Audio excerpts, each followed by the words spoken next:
Hello everyone. Today we will be discussing about how to crack UGC NET JRF in English literature. So first of all, you must know that there are two papers for the exam. First is paper 1, which is the general paper, and it's about the general awareness.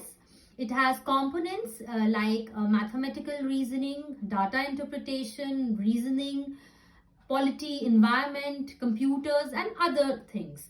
It basically checks your general knowledge. And the second paper is of English literature, which is the subject-based paper. So, though I'll be talking about English literature today, but there is one disclaimer that paper 1 is indispensable. You cannot do your NET or your JRF without studying thoroughly the paper 1. It does give you an edge no matter what is your goal. Coming to paper 2, which is English literature, there are various ways and approaches through which we can cover our syllabus for the English literature portion, but the basic crux or the content which cannot be skipped remains the same, no matter what approach you may take. So I have listed 5 broad heads, broader areas which must be covered. First is history of English literature. It covers the British history right from its inception, from the inception of English or England, and it also covers the history of Scotland and Ireland. Second component that you must cover is the literary theory and criticism. So it begins with Plato and Aristotle, and right till 21st century, whatever the literary theory and critics have said, the major ones at least you must cover. The third component is literary devices. It is the technical aspect of literature. So basically what distinguishes literature from the normal discourse or the normal words that we read is the literary devices.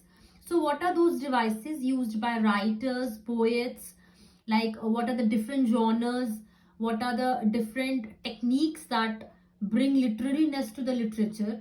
They are these devices, and these devices are very, very important for you to cover. The fourth component is Indian writings in English.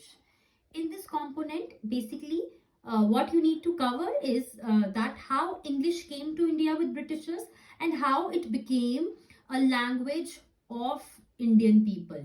So basically, there are two things that you need to cover. First is the legislations that have been passed that gave English the important position that it occupies today in India, in the offices and in everywhere. Important the place of English. So the important legislations are like Wood's Dispatch, Charles Grant Commission, Lord Macaulay's Minute and others. Some of the questions are often asked about when these legislations was passed, what were the major objectives. So the impact of such legislations must be covered. Along with it, the Indian writers who write in English are the ones since independence, before independence, also after independence. These writers are to be covered. Translations also, because translations are also very important. And lately, a trend has been seen that Indian component is predominant in the paper. The fifth component, the last but not the least, is the major writers, major and canonical writers, which are often prescribed to us in our UG courses, PG courses, like Shakespeare, Wordsworth, Keats, or Dickens for that matter. All the important writers which are prescribed to us, they cannot be skipped. They are the writers who have founded the foundation of the language, who are the masters of English literature. So these writers, you cannot skip. All of their works you must know by heart. These are very important for you in order to achieve your goal. Thank you. That's all for today's video, and I wish you all the luck and may your preparation bring you success.